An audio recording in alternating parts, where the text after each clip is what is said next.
back to my channel, guys. Another episode na naman tayo, guys. Ayan, alright. Sana may mga good days ngayon. Surtihin tayo. Tara.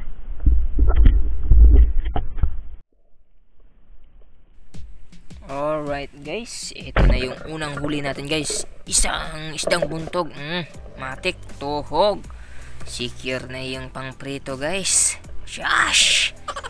At itong kasunod, isang katambak, good size na, kaya tugin na natin yan. Pite, matik, secure, tinola, shash.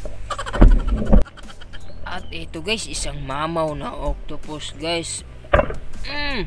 Tuhong. Yun lang, hindi ko na stone shot, kaya nakapaglaban pa, guys. Ayan, nakapanglaban pa, kumakapit pa, guys, at muntik ng baluktutin yung shaft ko, guys.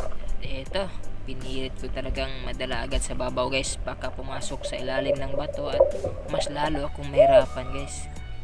Buti na lang nadala ko. At ito, ang laki, guys, good size. Mamaw talaga, hindi napatay, guys, kaya ginamitan ko nating dive knife, guys.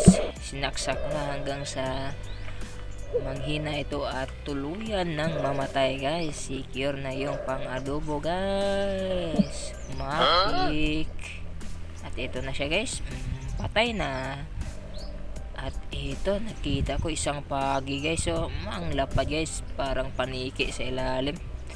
Nakadip pa lang. At ito sana, guys. Yay! Tribali. Sayang, hindi ko tinamaan. Sinubukan ko pa sanang habulin, guys, kaso pumunta na sa my ledge at hindi naabot ng aking lubid, guys. Sayang talaga. Gosh! Doon lang ako nalungkot at nawalan na lang ng gana, guys, kaya pumapaaw na ako, guys. At ito, isang tandan yung nakita ko sa ilalim ng bato, guys. Good size na, guys. Panggata na to. Sinubukan ko sanang itulak palabas sa butas, kaso pumasok. Ayun, pumasok sa ilalim tuloy, kaya inikutan ko naman sa kabila, guys. So ayun, guys, nakailang babaakyat din ako sa tandan na ito, guys. At ito, paglabas niya sa butas, pagkita ko sa butas, ayan, tinuog ko na nating spear gun, guys. And after that, lumubo siya, pero tinusok ko ng aking dive knife para hindi na masyadong matigas yung katawan na lumulubo. At pwede nating hilahin sa butas, guys, at nailabas na ito. Sayang din ito. Panggata na to, guys. Matik na to, panggata.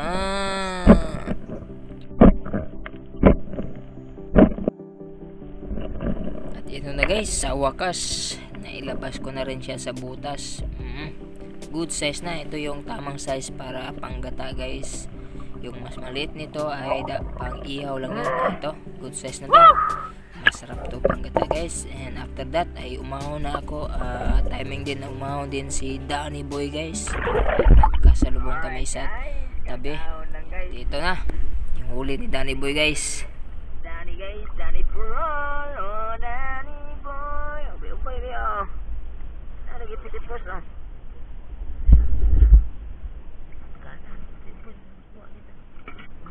Bud.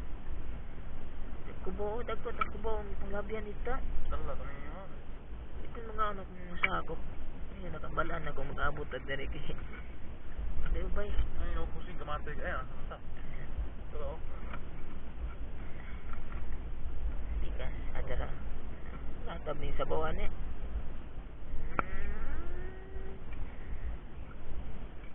Marami din yung huli ni Danny, guys. Wala kay bulawis,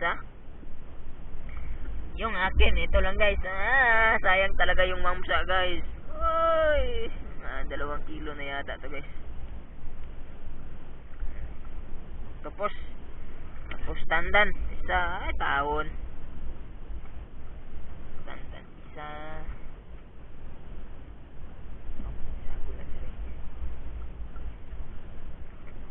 Tandan isa yan. May pang adobo, may panggata. Alright. Oh, Danny boy.